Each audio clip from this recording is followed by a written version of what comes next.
Hola a todos y todas, bienvenidos a un nuevo episodio de nuestro podcast Más sabe el diablo por viejo, en el que conversaremos con personas que tienen historias y muchas. Hoy tengo un gran invitado, al doctor Carlos Julio Lemoine Amaya, pionero en la investigación de la opinión pública y muy especialmente en promover el uso de la conversación como tecnología. Es hijo de Alfonso Lemoine y Aura María Amaya. Nació el 26 de octubre de 1937 en Bogotá. Es el menor de 8 hermanos con quienes creció primero en el barrio en Usme, luego en el Restrepo y finalmente en el barrio Las Cruces de Bogotá. Se graduó del Colegio Camilo Torres, institución que ingresó teniendo 12 años, tras una historia muy especial en la que conversaremos ahorita. Entró a la Universidad Nacional en el año 1957, primero se graduó de matemáticas en 1961 y luego de ingeniero en 1962. Al terminar, se fue a Estados Unidos, a Maryland, donde terminó su maestría en 1964 y luego volvería en 1967 a Estados Unidos a la Universidad de Maryland a estudiar el doctorado en matemáticas, del cual se graduaría en 1969. Es papá de 5 hijos, Carlos Esteban, René, Mónica, Pablo y Julio, y abuelo de 7 nietos. A lo largo de su carrera ha fundado varias empresas, entre ellas la más reconocida es el Centro Nacional de Consultoría, que hoy es la empresa colombiana de investigación de mercados más grande.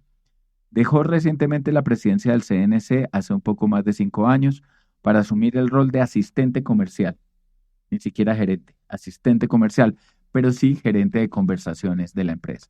Además es presidente de Vía Ciencia, una empresa de investigación de mercados que opera en varios países de América Latina. Es fundador del Instituto de la Conversación, institución que promueve el uso de la conversación como tecnología para el desarrollo. Con el doctor Lemón vamos a hablar de la vida, de su vida, de los cambios en la sociedad, de las transformaciones políticas y sociales de Colombia y también de la muerte, la que vivimos quienes nos despedimos de aquellos a los que amamos y de la que nos imaginamos los que estamos vivos. Y desde luego voy a aprovechar que lo tengo acá para preguntarle muchas cosas que siempre he querido preguntarle. Doctor Lemón, ¿cómo se siente? Bien, no me gustó mucho lo de la muerte porque Qué pereza. es como de mal agüero nombrarla, ¿no? Pero bueno, tocará. Doctor Lemón, cuénteme un poco de sus papás. ¿Quiénes eran? Hace unos 3 años tomé la decisión de decir que era perfecto. ¿Qué hacía su mamá? Mamá era bueno, cuando hay tantos niños, los papás de ahora viven quejándose porque tienen muchas actividades, porque tienen un niño o 2 niños. Y en ese entonces mamá tenía mis hermanos, que era obviamente un trabajo completo. Piensen que no había lavadoras, no había secadoras. Y en el campo no hay agua tampoco. Entonces hay que traerla del río, de las quebradas. Y no hay estufa, no hay estufa eléctrica, ni estufa de gas, ni nada de esas cosas. Hay que ir al monte y traer leña y cocinar. Eso es un trabajo más que completo. Y en las noches, mamá, no había televisión, entonces mamá leía novelas para nosotros, para papá, para toda la familia. Todos los días era la televisión de la noche, pues. Mamá leía un capítulo de, un- de una novela. De una novela. En Usme eso era rural. Eso era absolutamente rural, absolutamente rural. Recuerdo muy bien los vecinos, que eran muy distintos unos de otros. Alberto y Carlina tenían muchos hijos, eran muy pobres, eran rateros y mentirosos, ¿no? Y eso se conocía en toda la región. Estaba otro que era Margarita y Alberto, que eran como la clase media. Entonces eran gente muy trabajadora, muy honesta. Y era su brillo, dijéramos. Y estaba otro que era Adolfo, que era un personaje vanidoso, que tenía más plata, eh, gran caballo, que iba los domingos al pueblo, se emborrachaba y, y- y regresaba borracho a su finca, era una finca vecina. Entonces esos eran nuestros vecinos Y con ellos mantuvimos relaciones estrechas hasta bien entrado eh, mi adolescencia. Ellos iban, cuando nosotros ya vivíamos en Bogotá, ellas iban a visitarnos y llevaban cebolla o papas, algo de la tierra, de la cosecha. Era como la celebración de la amistad Sí. que existió entre nosotros Te con habla ellos. de Usme y de Bogotá.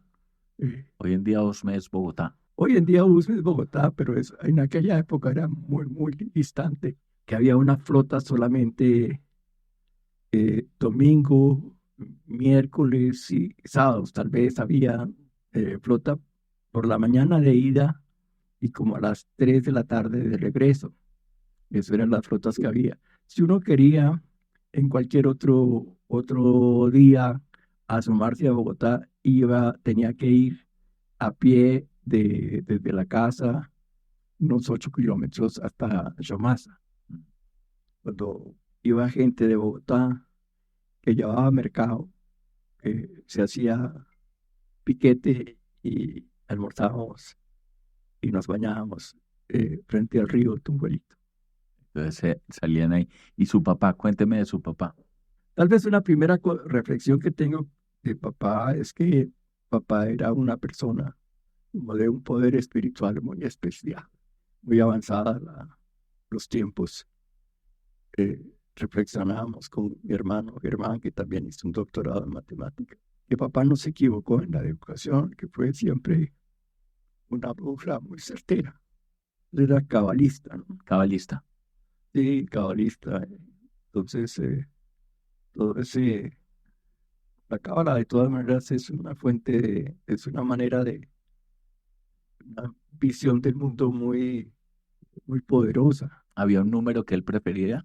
Yo diría que no eran los números lo que él, sino la fuerza mental. Era una persona que era muy consciente de la importancia de la fuerza mental y del manejo de la mente. Él era carpintero. Papá fue carpintero, sí. Eh, Fue agricultor también, obviamente, como vivíamos en Usme. Eh, Papá sembraba trigo, sembraba papa, sembraba alberja. ¿Cómo viene la decisión de cambiar de oficio, de ser agricultor a ser carpintero y de venir a vivir a la ciudad? ¿Qué fue la razón que Yo creo que puso él? uno de los motivos grandes fue la educación. El contexto, obviamente, campesino era muy limitado para los hijos. Hay un hecho también adicional que fue crítico y muy determinante de la familia, fue que mi hermana Amalia, la segunda, tuvo poliomielitis. Mm. Entonces ella tenía una pierna infectada permanentemente y digamos, era una enfermedad que la tomó desde los 10 años, digamos, hasta su muerte, ¿no? Que fue muy prematura, hacia los 20 años. Ella interpretaba muy bien el mantra de papá, que era estudio, bendito estudio, tú nos has de redimir. Le voy a dar un dato curioso. En 1937 Walt Disney lanzó Blancanieves en el año de su nacimiento. Fue Blancanieves y los siete enanitos. Ese fue el primer largometraje de animación, marcando un hito en la industria cinematográfica. ¿Usted se la vio? Blancanieves lo vi. Sí. ¿Y se acuerda dónde o cuándo la vio? No, no. Bueno, hablemos más adelante, 1945. Termina la Segunda Guerra Mundial. Usted tendría en ese momento 7 años. Sí, me acuerdo perfectamente del fin de la Guerra Mundial. ¿Sí? Sí, sí, sí, porque hubo un gran desfile militar En Colombia. en Colombia. Entonces, asistimos al desfile militar. No, en serio, ¿cómo fue eso? Bueno, obviamente no es muy preciso mi recuerdo pero fue el primer desfile militar que yo vi, que fue la celebración del fin de la Segunda Guerra Mundial. Entonces ahí sacaron lo que había, Lo que hubiera. lo que había. Sí. Me alcanzo a acordar de eso. ¿Y cómo se conversaba sobre eso?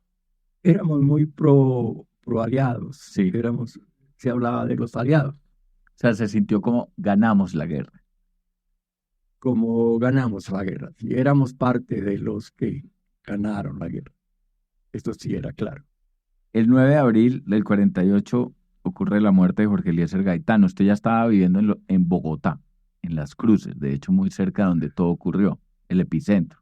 Eh, ¿Usted qué recuerda? ¿Cómo vivió eso? lo recuerdo con mucha nitidez, porque eso tuvo unos impactos enormes sobre la familia. En ese entonces mi hermana Marina trabajaba en el centro y ella vio el linchamiento de el asesino de Gaitán. ¿Cómo era que se llamaba? Ella estuvo en eso y obviamente después vinieron los incendios, vinieron todo eso terrible y mi hermana no llegaba y la angustia fue terrible. Todos estaban en la casa esperando a que llegara Estábamos la... esperando a la hermana y no llegaba y no llegaba. Al fin llegó como a las 7 de la noche después de unas dificultades enormes y no se pudo volver a salir por 4 o 5 días de la casa. A los 4 o 5 días apareció un camión con algo de víveres y poco a poco eh, se ha venido normalizando la situación hasta nuestros días, pero todavía no tenemos una situación normal. No, pero es interesante. Pero es desde ese momento en que yo recuerdo que el país perdió el concepto de vivir tranquilo, dijéramos, ¿no? De acostarse uno tranquilo, de que la gente podía salir a la calle tranquila. Eso se perdió. Y obviamente hubo más de 6 meses, 8 meses, 9 meses, 10 meses de toque de queda. Usted ingresa al colegio a los 12 años. Esa historia es muy interesante. Sí, yo hice, mejor dicho, papá nos enseñaba en la casa. Sí.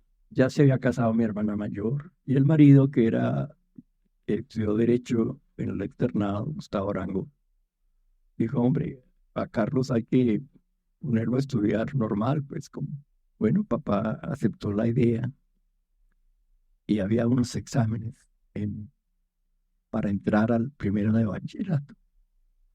Yo estaba muy mal preparado y mi hermano Germán estaba bien preparado. ¿Y por qué? Porque, bueno, primero porque mi hermano Germán era más estudioso que yo. Siempre fue más estudioso. Y segundo porque mi hermano Germán recibía unas clases intensivas de mi tío Carlos. Y entonces se presentó esta situación de que querían que yo entrara al Camilo Torres. Y como estaba mal preparado, entonces decidieron que presentara el examen por mi hermano. Todos decían, manden a Germán a que presente el examen por Carlos. Imagínate eso. Imagínese lo que sería hoy en día esto. Y bueno, sí, salió muy bien Germán del examen. Pero ya en el día a día me tocó asistir a mí. ¿Sí? Ya tenía que ponerme al día, dijéramos. De los 8 hermanos, ¿cuántos salieron con título universitario? Los dos menores. Los 2 menores, Germán y usted. Sí, O sea, ustedes no solo con universidad, sino con doctorado. Y las 6 mayores estudiaron hasta bachillerato en la casa. estudiaron taquigrafía, que en ese entonces se usaba, y mecanografía. Oficios. Sí. No, como en ese entonces era muy común lo de la secretaría. Sí. Entonces ellas se emplearon de secretarias y después se casaron muy jóvenes. Creo que la mayor que se casó fue Aura, que se casó de 19 años. De 19. Y todas eran 18, 17 años. Se sentían quedadas, se casaban. Por ejemplo, mi hermana Marina se casó con un hombre por lo menos 20 años mayor que ella, ¿no? Entonces, pues obviamente, digamos, todo matrimonio es un combate, ¿no?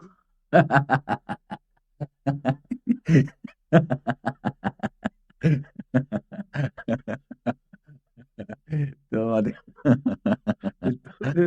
obviamente, llevan la ventaja.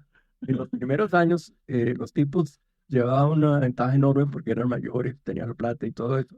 Claro que al final de los años, ya la batalla es muy al revés, porque es de viejos contra gente joven. Y ahí el desquite es enorme. Fue enorme. Es decir, como anécdotas me acuerdo el día que Marina, mi hermana menor, llevó el cadáver del marido, pues murió y lo enterraron. Y bueno, estaba la ceremonia ahí de la cremación y todo eso. Y el cura hablaba de la resurrección. Y Marina le dijo explícitamente al cura, por favor, padre, que no resucite.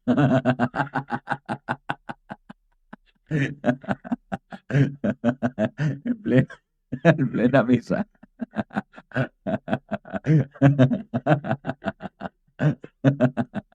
Usted entra en el año 1957 a la Universidad Nacional. El siguiente año, en el 58, us- iniciaría el Frente Nacional entre los partidos del país, Partido Liberal y Partido Conservador. Y más adelante vamos a retomar el tema porque hay una frase suya que es que el Frente Nacional apenas se acabó hasta hace poquito. Pero digamos, me gustaría saber, y en ese momento el Frente Nacional se forma con el fin de con el propósito de poner fin a la violencia partidista.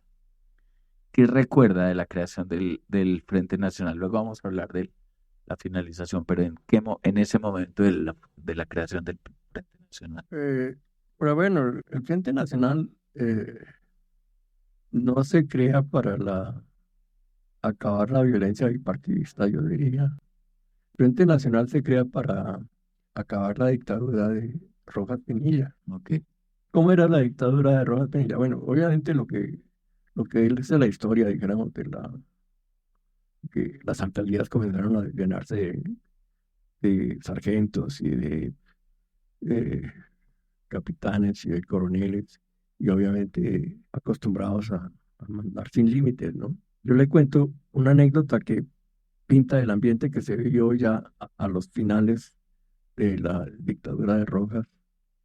Yo estaba en mi casa, ya estaba en la universidad un domingo, y entraron a la fuerza tres tipos, un soldado, uno de la policía militar y dos civiles, y volvieron nada a la casa, interrogaron toda la tarde diciéndome dónde estaba la propaganda y, y me iban a llevar sin rumbo, ¿no? Iba a ser un desaparecido, pues. Por alguna razón me dejaron tirado ahí. Mi papá después trató de averiguar por qué me habían ido y obviamente no había ninguna huella de esa visita, ninguna autorización, pero eso era el ambiente, que te podían llegar a la casa y te podían sacar de la casa y la gente no volvía a saber de ti. ¿Hubo compañeros de universidad que les hubiera efectivamente desaparecido? Hubo muertos, Sí. hubo muertos y muchos compañeros que se fueron para la guerra. Usted tenía un compañero de universidad que protestaba, pero que era también muy, muy simpático. Hay una anécdota de él, Sí, era el país agudelo. el paisa Agudelo. Sí. Cuéntenos esa anécdota porque es muy cómica. Fue como en la época de la Junta Militar. Sí, Se trató de como de restablecer como el ambiente de normalidad en Bogotá y se hizo un carnaval sí. en Bogotá. En ese proceso del carnaval, hubo una trifulca en un café en el que estaba implicado el país agüero. Llegó la bola, como se llamaba entonces, que es el carro patrulla, y comenzó a echar a todo el mundo al carro patrulla. Entonces el país agüero dijo, hombre, eso está como muy lleno, yo mejor les caigo allá.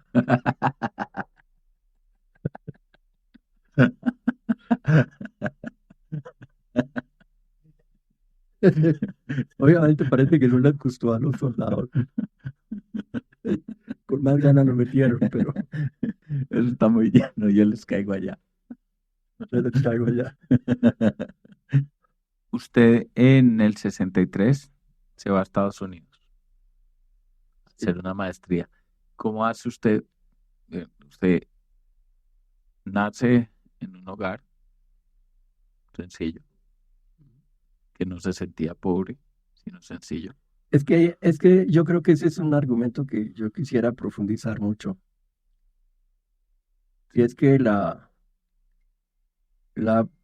si eh, nos atenemos al aforismo de Maturana, que vivimos en el mundo que creamos con nuestras conversaciones, es evidente, no nos hemos dado cuenta que la pobreza es una pobreza de la conversación. En la casa no hubo pobreza de la conversación. Usted sale de la universidad y se va a Estados Unidos. ¿En ese momento usted ya hablaba inglés? Sí, hablaba inglés, sí. ¿Cómo hace para terminar yéndose a estudiar a Maryland? ¿Cómo lo logra? Me dieron una beca. Se van usted y su hermano Germán. Estuvimos un mes juntos en Estados Unidos. ¿Y cómo es para usted llegar a Estados Unidos en ese momento? Agradable, yo diría. Yo creo que he sido como bueno en hacer amigos. Sí. Entonces, me busqué mi grupo de amigos y la pasé bien en Estados Unidos. Usted estando allá, eh, a- es cuando matan a Kennedy. ¿Cómo se sintió? Usted además viviendo en Maryland, que es Washington, ¿cómo se vivió eso allá? Eso fue muy triste, Sí. muy triste. Yo desfilé ante el cadáver de que Sí. yo fui de los que fui a expusieron el cadáver. Tenía 26 años en ese momento, 25. Sí. Expusieron el cadáver y había una fila inmensa ahí para rendirle homenaje y despedida. Y yo estuve ahí, yo pasé por esa, rendí ese tributo a Kennedy. Pero para los americanos fue muy grande, ¿no? Muy grave. De hecho, usted termina la maestría, vuelve a Colombia un par de años, 3 años. Pero a propósito, Sí. yo estuve también en la Casa Blanca saludando a Johnson. ¿Sí? Sí, sí, sí, él era, bueno, era saludador. ¿Y cómo fue esa Y nos experiencia? invitó a la Casa Blanca, a nosotros, los estudiantes eh, extranjeros. Usted termina la maestría Y regreso a y Colombia. regresa a Colombia 3 años. ¿Qué hizo ese tiempo además de casarse? Yo fui profesor de la Universidad de los Andes en ese entonces. Sí. En ese periodo fui profesor de la Universidad de los Andes. Y se devuelve a Estados Unidos a terminar el doctorado Sí, y sigue la agitación política con respecto a Vietnam. yo diría que tal vez sí, ¿no? Es la época de... Sí, Y, sí, está, sí. y estando usted de vuelta, matan a Martin Luther King, Matan a Martin Luther King y matan al otro, a Robert Kennedy. al hermano de John F. Kennedy. ¿Cómo fue? Esas dos muertes, Claro, yo estuve ahí entonces, sí. ¿cómo se vivió eso? No, pues fue terrible para los americanos. Pues era la sensación de que su país no lo estaban manejando, ¿no? Estaba saliéndose todo de control. Estaba saliéndose de control, que había unas manos ocultas, unas fuerzas ocultas que estaban determinando el rumbo del país. Esta era la sensación. Los hechos solo se ven qué tan importantes son después de que pasa un tiempito, ¿no? Pues inmediatamente. Porque Yo creo que hay como la mezcla de los dos, ¿no? Hay hechos que tienen la naturaleza del efecto mariposa, es decir, cuyas consecuencias se vuelven gigantes con el tiempo. Y hay también el proceso interno, ¿no? El inverso, yo creo, que es hechos supremamente eh, importantes en un momento dado, cuya importancia se desvanece con el tiempo, ¿no? Como, como que hay una paradoja hay un efecto mariposa por ejemplo, directo e lo inverso. del bombardeo de Marquetalia es un efecto mariposa. es un efecto mariposa. Yo diría que la muerte, bueno, la muerte de Gaitán es un efecto mariposa, pero sí cambió la historia de Colombia, ¿no? Los discursos, por ejemplo, el discurso de Alberto Lleras en el Teatro Patria, Ajá, ese cambió la historia, sí. cambió la historia. Yo creo que gracias a ese discurso no hemos tenido golpes militares Porque desde ese entonces. ese discurso que era lo que decía. Ese discurso fue una obra maestra, porque obviamente los militares habían salido de los cuarteles a administrar el país, a hacer política. Entonces, había que hacer una obra maestra que era regresarlos a los cuarteles sin quitarles su dignidad. Mm, Y eso lo logró Alberto Lleras en ese discurso. Les restituyó su dignidad y los separó de la política. ok, tremendo. Toca revisar ese discurso. Hablemos de su oficio. ¿Cuál fue la primera empresa que fundó? Bueno, la primera empresa Bueno, usted llega a Colombia y empieza a trabajar en el DANE. Estando en el DANE hizo el censo agrario, o lo arrancó, lo arranqué. y luego decide montar una empresa Sí, monté la Compañía Colombiana de Datos, de datos, también de encuestas, también de encuestas. Eso duró como unos 7 años, tal vez. 7 años. Y luego, ya en 1982, es el Centro Nacional de Sí, Consultoría. aparece el Centro Nacional de Consultoría. Cuénteme un poquito eh, cómo se hacían las encuestas, cómo se hacía una muestra, sin tanto computador y sin tanta cosa. Y era sobre los mapas, básicamente se usaba mucho el punto central del muestreo era la cartografía. Sí, Entonces se le daba al encuestador en la paquete que se le daba el mapa del sitio donde tenía que ir a encuestar. Y una parte importante del esfuerzo, que era muy importante, era la construcción de las muestras maestras. sí. Y aún sigue siendo eso, una parte muy crítica, la construcción de muestras maestras, desde donde se sacan las muestras para los diversos estudios. Eso sigue siendo bastante así. Obviamente ahora están Google Maps. Bueno, vamos ya a terminar. Estamos entrando ya a la recta final de esta conversación, que ha sido muy, muy interesante. Y no vamos a terminar de preguntar, no voy a dejar de preguntar. Eh, digamos, usted, una de sus frases más frecuentes es: ¿quién se iba a imaginar que íbamos a ver el fin del Frente Nacional? Y en la cabeza de la gente el Frente Nacional se acabó en el 74. O no, la caída de los partidos, el final de los partidos, del liberalismo y del Partido Conservador. La frase que usted utiliza: ¿cuándo íbamos a ver que se acabaran los partidos liberal y conservador? Cuando usted ve la situación, digamos, el entorno o el momento político que vive Colombia en este momento, ¿hacia dónde cree que va la cosa para las fuerzas políticas? El hábito que tenemos nosotros de mirar el pasado para predecir el futuro. Pues lo que se dice es que está erróneo el método, como si cuando está echando en reversa mirara para adelante y creyendo que la carretera eh, para atrás va a ser igual a la que tiene por delante.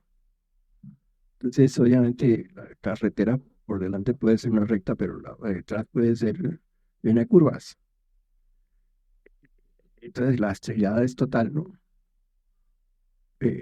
Lo que uno ve por delante es el pasado Mm, en la carretera. Y lo que está por detrás es el futuro, que puede estar lleno de curvas que no tiene nada que ver con lo que está por delante. Entonces, bueno, me está poniendo a decir cómo es la carretera que está a mis espaldas, sino lo que está por delante. Pero volviendo a su pregunta y poniéndole buena voluntad en la respuesta, yo diría que yo confío en el destino de Colombia, ¿no? Yo creo que vamos a tomar ventaja de todo lo que está sucediendo. Vamos a aprender cosas, ¿no? Vamos a aprender que la igualdad es mucho más importante de lo que habíamos creído, que la equidad es mucho más importante de lo que hemos creído, que la belleza del país nos enriquece a todos. Y también lo vamos a ir interiorizando y que nuestras instituciones son sólidas. Sí. Esas son las tres.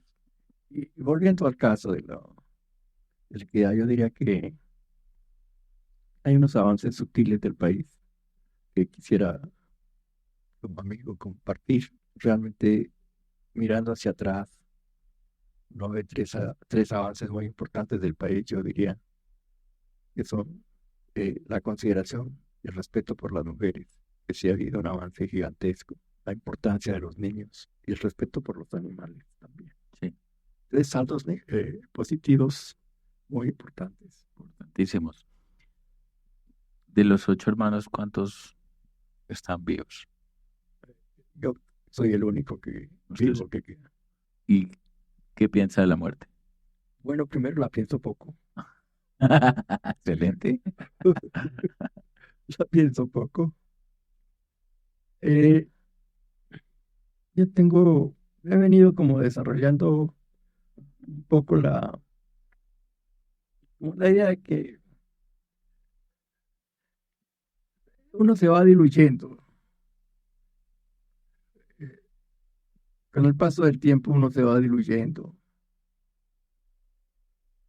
En el sentido en que va siendo uno menos uno y más la gente que uno quiere. Y la muerte es esto. Ya la gente que uno quiere y ha querido. Ya.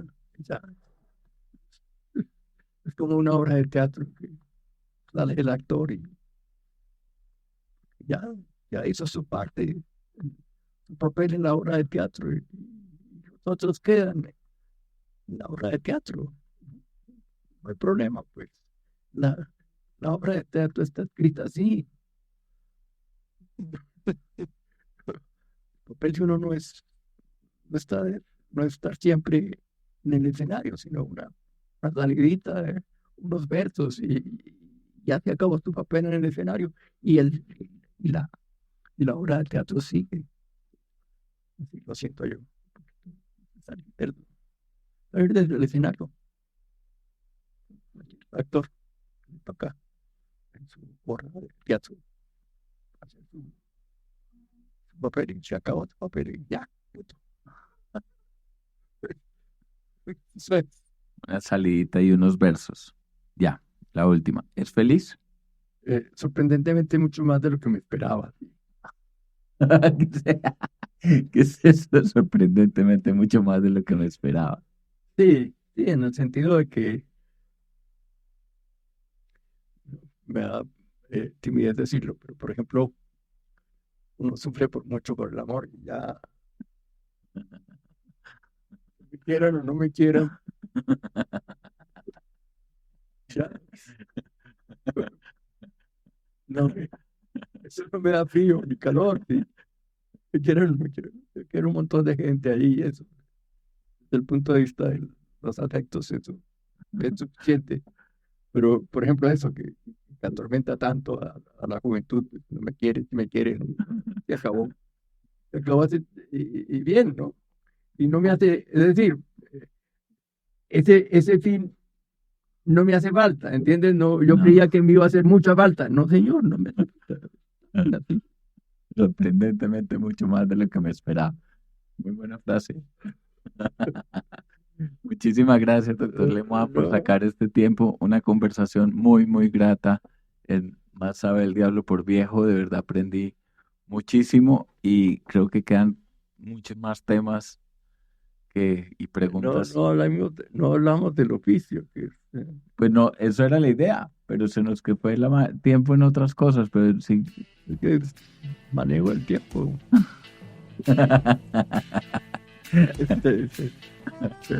Bueno, gracias a todos y gracias a Andrés Acevedo, productor de este podcast de Más sabe el diablo por viejo.